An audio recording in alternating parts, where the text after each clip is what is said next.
ẹ̀yin ọmọ nàìjíríà tẹ́lẹ̀ àǹfààní àti máa gbọ́ àtẹ̀sí ń wà káàkiri àgbáńlá ayé eléyìí máa tún lágbára ju irin tún já afẹrinsó ìlẹ̀kẹ́já tòwútòwú ní ìlú èkó ọlọ́pàá kan rèé o pẹ̀lú agbèrò kọ̀ǹdọ́tọ̀ ọkọ̀ bọ́ọ̀sì kan kí ni ìbá àpá wọn pọ̀ kí ló dé bẹ́ẹ̀ bá wo fọ́nrán yìí dáadáa ẹ rí i pé ọlọ́pàá yìí nǹkan ọmọkùnrin ọ̀gbẹ́ni kọ̀ǹdọ́tọ̀ yìí náà ló bù sólókó lọ́wọ́ yìí tèmi lògbòlògbòlògbò wípé kábíyèsí lẹ́dùmarè kí ni ìbá àpá wọn pọ̀ ṣe lè ìbófin mu bí ẹ wà dákun ẹ dábọ̀ ẹ bá ní táàgì kọmíṣánná ọlọ́pàá ní ìpínlẹ̀ èkó ẹ bá ní táàgì àwọn AIG ẹ bá ní táàgì IG pàápàá wọn gbọ́dọ̀ wò fara yìí o ṣe lè ìbófin mu kí ló ṣẹlẹ̀ kí ni bẹ láàrin wọn kí ló pa wọn pọ̀ kí ló dà wọn pọ̀ gbòòná gbàdébí adé yìí ìgboro náà làlàgbà yìí ń ké pé ọ̀gá ọlọ́pàá yìí ọ̀gbẹ́ni ọlọ́pàá yìí arákùnrin ọlọ́pàá yìí ó gbẹ̀mí òun kí ni ìbá dé kí ni ìbá ṣẹlẹ̀ kí wọ́n jọ papọ̀ àwa ò sí ń bẹ̀ ṣùgbọ́n àṣàrin àǹgáni à ń ṣe é dà lọ lọ́ba tí ń sọ̀rọ̀ yẹn náà sáré gbẹ̀yẹ ọmọ nàìjíríà arábìnrin tí ń pariwo pé ẹ wá dákun ẹ dábọ̀ gbé ẹ̀bẹ̀ lẹ́bàá kọ̀ǹdọ́tọ̀ yìí bẹ ọlọ́pàá yìí ni àbí orin wo là á kọ sí gbẹ̀dùn tí ń ṣẹlẹ̀ yìí nàìjíríà ilẹ̀ bàbá wa kẹlẹ́dùà kó dákun kó dábọ̀ kó gbani kó má jà kàgbákò kẹlẹ́dùà kó má fi wá lé ayé lọ́wọ́ o nǹkan ń ṣẹlẹ̀ ní dúníà o torí pé èmi lérò pé orí ọlọ́pàá yìí tó bá mọ ìtumọ̀ tó ń ṣe yìí ó ṣeé ṣe kó mọ́ dọ̀rọ̀ ẹ̀ wò láṣà kí ni ìbá dé kí ni ìbá ṣẹlẹ̀ ẹ ṣe mú dágọ̀ yín kí ló dé tó báyìí Elédùà nìkan ló lè gbani o ẹ̀yin ọmọ nàìjíríà nǹkan ń bẹ nílé ayé nǹkan ń bẹ ní dúníà àfi kí Elédùà kò já kúgò ayé já o ẹ̀gbọ́n tó ń ṣẹlẹ̀.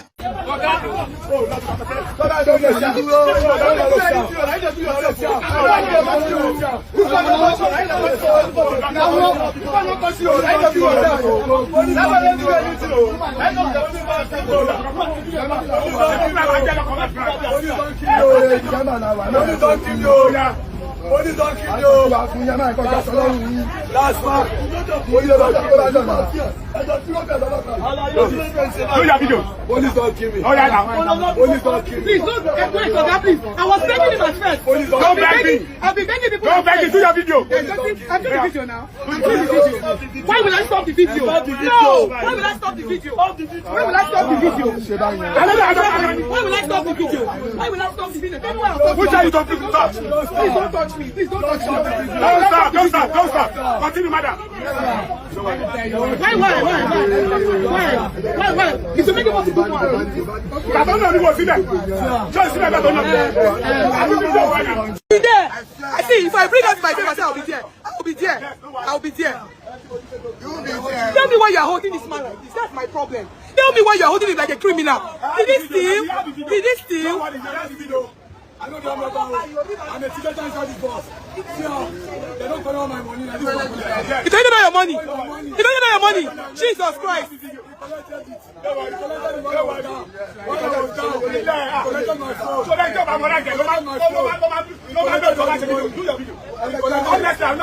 Why will you hold him like this? Is he a criminal?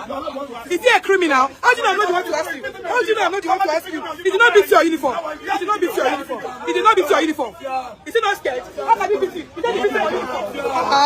Why are you lying, sir? Mr. Taofik Sanusi. Mr. Taofik Sanusi. Let me see your name. Mr. Taofik Sanusi, why are you lying? Why are you lying?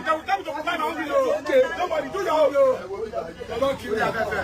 I'm Lagos born, no. I know that. I don't follow my money.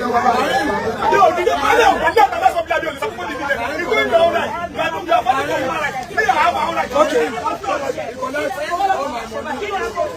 Why will you hold him like this? Is he a thief?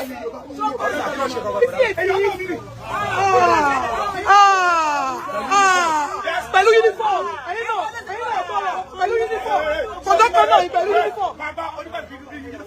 don't have you are doing your video. The time this man is beating me, we have our own video. You have every right to do your own video. Oh, yeah, let us compare.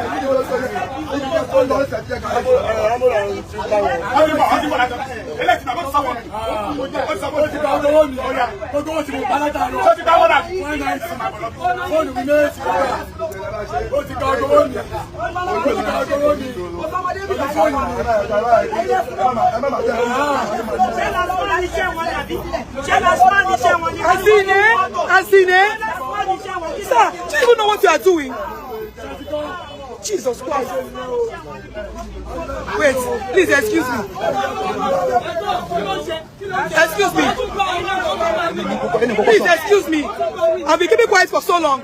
This my even that place that you are going to, I want to go there.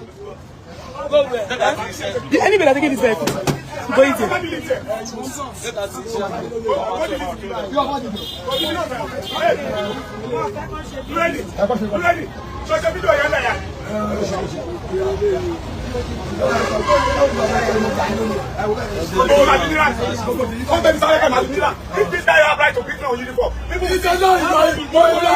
You will see maybe it's rank or not. You will see maybe it's rank or emotion. You will see it. Allow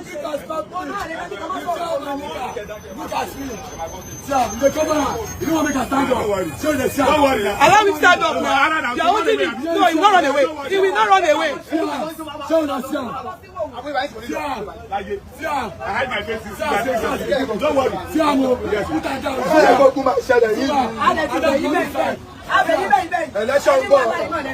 Election bọ̀ wá. Ẹ̀rọ dídà election bọ̀ ẹ̀ máa kára ní takú. Ẹ máa dá takú Tinubu dẹ́rù second time náà. Ọmọ ṣẹ́dá ìṣèlú ẹ̀ nídìí ẹ̀. Tinubu dẹ́rù ní second time náà kàn tó kí káwá ẹ̀. I don't do anything for you. I don't do anything. Now even this guy to share Tinubu dey like first of all. Now this guy to share Tinubu dey like first of all. I don't do anything for them. My name is all my money. If you give me right, collect all my money. Never divide it. In call this time. Yes, sir. And collect. Everywhere. Not over everywhere. The sound of everywhere.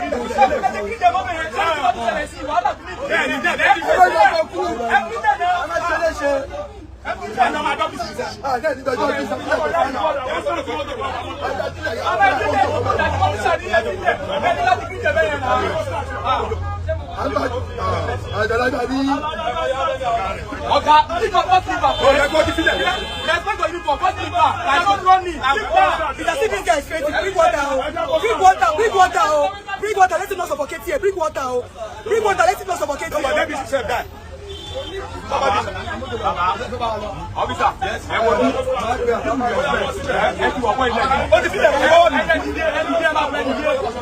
Hello.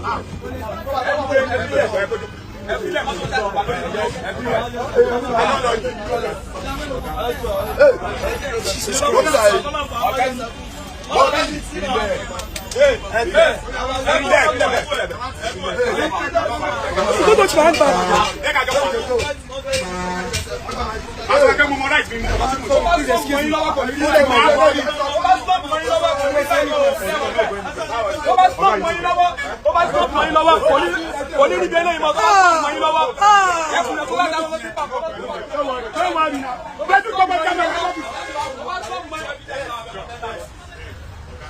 He's going to my office.